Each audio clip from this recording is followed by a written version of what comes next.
At a bar in Los Angeles, pilot Rich is doing karaoke to celebrate his final flight before retirement. At the hotel, First Officer Ben gets a call from his wife, who is upset because he isn't going home as promised. Ben explains that the schedule changed, so his wife reminds him that their son is sick and Ben hasn't been around lately. It turns out Ben is deliberately scheduling specific flights to avoid going home. The next morning at the airport, Dan is scolded for smoking, yet he lights a second cigarette when the employee leaves. His tablet is running low on battery, so he connects it to a power bank and tosses them in his suitcase. When he checks in, he's asked if his suitcase has any batteries and he says no. Meanwhile, Ben overhears Cora say she's afraid of flying and her father Declan fails to comfort her. Ben tries to explain that there are more dangerous things than flying, but Cora only answers with sass and sarcasm. After Ben leaves, Cora's stepmother Jaya puts a tracker on her son Finn and sets up the tracking app on the phone with Finn's birthday as the password. At the gate, esports player Lily accidentally bumps into Hutch, a wrestler who keeps making fun of gamers. Hutch starts harassing Lily and only gets more excited when she calls him out. Team leader Sam comes to her defense, but before things can escalate, Hutch's coach drags him away. When Sam and Lily try to board the plane, Dan cuts in line. In the cockpit, Ben reads in the technical report that a fan isn't working well and says they shouldn't depart until it's fixed.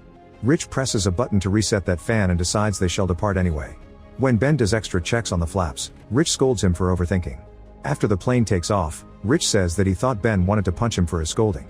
That's what got him kicked out of the Air Force and why he hasn't made it to captain despite his age, but at least they can joke about it. Sometime later the plane is shaken by some turbulence, but it only lasts a second. Matt keeps staring at flight attendant Zoe, but Becky tells him he has no chance because he's a 5 and Zoe is a 9. Meanwhile, Sam tells Lily that they almost lost their last game because of all her planning. They won in the end, but they need to work as a team.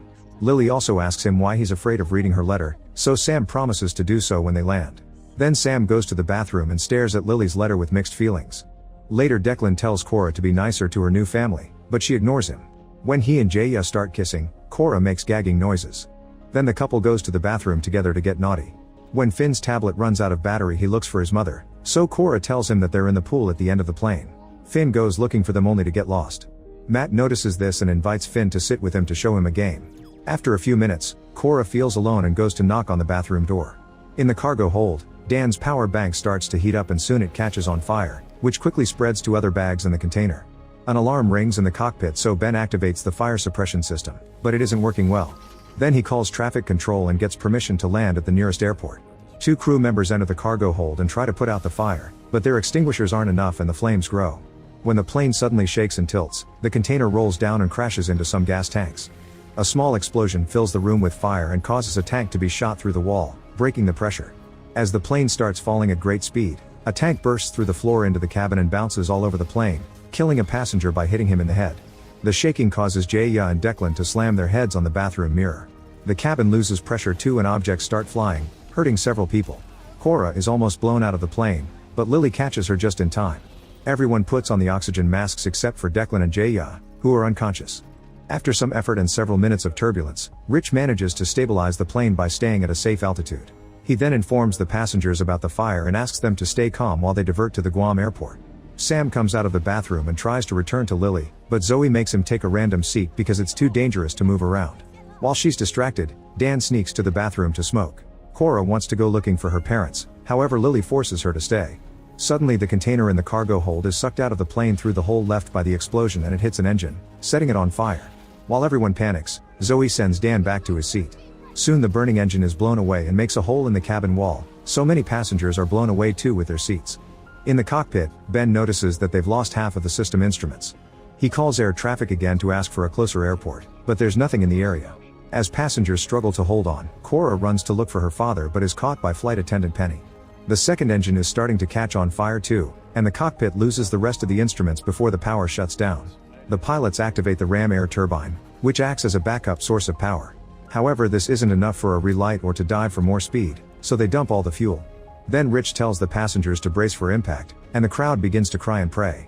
As the plane descends dangerously fast, Ben and Rich argue over what technique to use to land.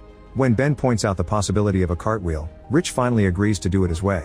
Rich concentrates on the mission, using all his knowledge and experience to keep the plane under control. Thanks to Rich's effort, the plane successfully lands on the water. However, it keeps sliding and soon is hit by a coral reef. The plane is split into several parts and people get hurt or killed by the debris before a huge wave violently bursts into the cabin, flooding it and killing even more people. Seconds later, debris, flames, and bodies are floating on the ocean. A few people have managed to survive and keep screaming for help. Lily swims until she manages to hold on to some debris. Suddenly a shark grabs her leg and pulls her back into the water.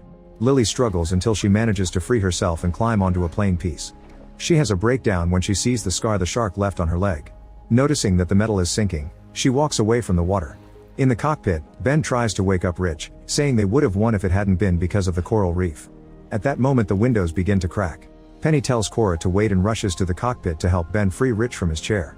When they pull, Rich wakes up to scream in pain because his leg is pinned by a piece of metal. Ben tries using an emergency axe to remove the metal to no avail and notices that Rich is bleeding too much. Rich accepts that this is the end, so he has a heartfelt goodbye with Penny and Ben before sending them away. After locking the door, Ben and Penny find a wounded flight attendant and free her from the seat. In the meantime, Rich holds a family picture and sings his favorite song until the windows breaks. The water kills him as soon as it comes in. Some of it also opens the door and makes the others fall. Ben bandages the unconscious attendant with his tie and tells Penny they must look for survivors. In the bathroom, Jaya wakes up and immediately awakens Declan too. He panics and opens the door, so water quickly floods the room. Meanwhile the plane's tail is upright and slowly flooding. Matt yells for help and the only one who answers is Zoe, who throws him a flashlight. While Matt frees Finn from the seatbelt, Zoe starts going down. The bodies keep startling her and she slips a few times but eventually she reaches the bottom. Matt and Zoe notice that Becky is only unconscious, so they yell at her until she wakes up. Now the group has to climb up to avoid the rising water. When they get to the top, Matt almost opens the door, but Zoe stops him and explains they're in an air bubble, so breaking the seal would make this plane section sink. While Zoe bandages Matt's hand, Finn begins to hyperventilate, so Becky comforts him and distracts him by talking about his family. Unfortunately the plane shakes when it slips on the coral, so Finn panics again. In the cockpit, Ben wonders if they could find the emergency locator transmitter, which is in the midsection. Penny shares that she's a champion swimmer and volunteers to go looking for it. A few minutes after Penny leaves, Cora is horrified to see a shark in the water and alerts Ben. They both start yelling to warn Penny, but she's too far to hear anything. Ben activates an emergency life raft and gives Cora the only life jacket before they get on the raft to go after Penny. The shark is already swimming around her, so by the time the raft gets close enough it's too late. The shark bites Penny's leg and drags her underwater. After some struggle Penny manages to resurface, but the shark keeps dragging her down. Ben reaches for her and tries to bring her aboard, however the shark bites her again and tears her body in half. Then the shark jumps high enough to land on the raft, so Ben desperately hits it with the paddle until it leaves. In the plane's midsection, most seats have dead bodies. Sam searches for Lily, but he only finds blood on her seat. The survivors gather at the hole to analyze the situation and the weight causes the plane to slip, since it's precariously perched on the coral reef. The shaking makes a woman fall into the water. Thankfully Jim quickly brings her back. Sam tries to tell everyone that they need to move back and distribute the weight, but Hutch thinks he's sending them to the water and an argument ensues. Jim has to separate them, and Hutch shuts up when his coach and teammate also agree with Sam. While the midsection survivors start moving to the other seats, Lily's base finally finishes sinking. She has no choice but to jump into the water and swim. She reaches the midsection and startles the coach when she resurfaces, then she runs to hug Sam. While they're distracted, the shark gets close enough to capture the coach and drag him into the water. The man struggles and his blood dyes the water red, so Hutch's teammate gets in the water to try to help him. Hutch also wants to help, but Jim holds him back. Unfortunately, fighting back isn't enough and the shark quickly kills both the coach and team. Afterward Hutch blames these deaths on Sam's plan and jumps on him to start beating him up. When Jim tries to separate them, he gets punched too. At that moment Ben arrives and pulls Hutch back, telling him to keep his cool if he wants to live. In the tail, Zoe says they don't have much air left. Matt points out that if they stay there nobody will rescue them, so he volunteers to go out. He dives in and swims as fast as possible, dodging bodies in the way. His shirt gets stuck in some debris but he releases it fast and manages to swim to the surface. While he yells for help, he's startled by a hand on his shoulder. It's Declan, who is floating on a door with Jaya's body. Declan says Cora's name before a shark jumps out of the water to devour him. In the midsection, Ben guides the survivors to find life jackets and a second raft. Then he searches the storage bins until he finds the transmitter, only to accidentally drop one of the antennas. Thankfully he retrieves it quickly by diving. While everyone gets on the rafts, Ben turns the transmitter on and gets ready to leave too, only to notice that Cora is near the hole looking for her father. He gives the transmitter to Dan and runs to grab Cora, picking her up just in time to save her from a jumping shark. Suddenly the plane shifts on the reef again, and a ferocious wave bursts into the cabin, pushing several people into the water. Dan is so desperate to climb back up that he drops the transmitter in the process. While Jim helps Ben and Cora, Sam holds onto a suitcase. He notices an unconscious Hutch nearby and swims toward him to rescue him. As Sam yells for help, two sharks begin swimming around the boys. On the raft, Ben asks about the transmitter and gets angry when Dan confesses he dropped it, but he also says that it was Ben's responsibility. When they hear Sam screams, Ben wants to help him, but Dan refuses to move the raft and thinks Ben just wants to feel better after crashing the plane. Then Dan punches Ben, who immediately punches him back and announces they're helping the boys. Dan wants to move to the other raft, but the crowd doesn't let him and insults him. Ben and Jim row as fast as possible and their raft soon reaches the boys. They bring them aboard right before a shark tries to attack them. In the tail, the group hears creaking and Zoe decides it's time to leave, so she gets life jackets for Finn and herself. Becky is too old and injured to swim now, but Zoe promises to come back for her. Finn and Zoe dive in and swim through the cabin, losing a bit of air when they're startled by a body. Thankfully they still manage to reach the surface, only to see Matt's body floating nearby. There's also a raft cube, so Zoe activates it to release the raft. When she's about to put Finn on it, a shark bites her and drags her underwater. After some struggle, Zoe swims fast enough to reunite with Finn and together they finally get on the raft. Unfortunately Zoe passes out from blood loss. As Finn keeps yelling for help, a shark starts slamming into the raft until all the shaking causes Finn to fall back into the water. On the other rafts, Lily hears a noise and looks up to see a plane. Everyone starts yelling and shaking their arms, but the plane just flies away. After a few hours, the water level in the tail is almost finished flooding it. Becky realizes she won't survive, so she looks at her granddaughter's picture to say goodbye and thank her for filling her life with joy. By nighttime, a rescue helicopter starts searching the area. They detect a Chinese fishing trawler nearby, so they call the crew to ask for their help. On the rafts, Hutch thanks Sam for saving him and advises him to confess his feelings to Lily. Sam explains that the rules don't allow teammates to date each other, but Hutch claims that nobody listens to that rule. Cora is sad because she lost her family, so Ben assures her that they'll always be with her. He shows her a picture of his own family, but it's really old. At that moment the helicopter finally finds them, so Ben shoots some flares for better visibility. Then a diver starts descending, so the group tries to warn them about the sharks.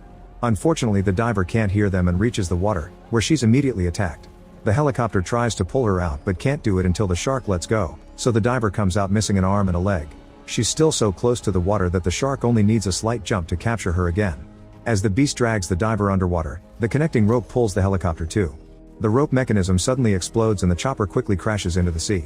The shockwave shakes the rafts and several people fall into the water as well. The survivors still on the rafts help the others climb back. Dan desperately grabs a woman's arms and ends up pushing her down as he gets in, so a shark quickly devours her. At that moment the fishing trawler appears nearby, so Ben shoots a flare to mark their location. Unfortunately the trawler has to stop moving because it can't cross the reef, so the survivors have to row. Sadly they lost the paddles during the chaos of helicopter crash. Ben then realizes that Cora is missing and everyone calls her name until Jim sees her standing on some big debris. Since it's clearly going to sink soon, Ben jumps into the water to help her. He swims as fast as possible and reaches Cora without issues. She says she doesn't want to leave because she doesn't want to abandon her father, so Ben reminds her that her dad would want her to be brave. The duo gets back in the water and starts swimming while the other survivors try to row with their hands. Soon the sharks surround them and Ben disappears underwater for a second, only to resurface and shoot a shark with a flare, killing it. Unfortunately this was the last flare. The captain of the trawler notices this and orders his crew to release all their catch.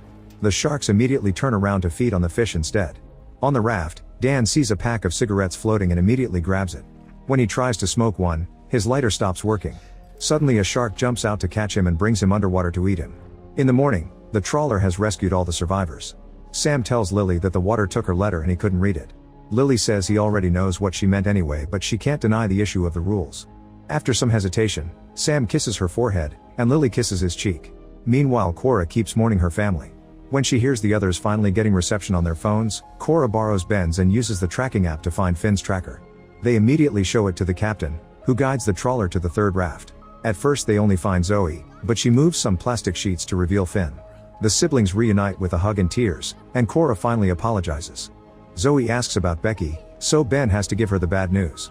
Afterward Ben looks at more recent pictures of his son, revealing he has cancer. He has a breakdown and calls his family to announce he's going home. Make sure to subscribe and turn on notifications so you can watch more videos like this. Thanks for watching.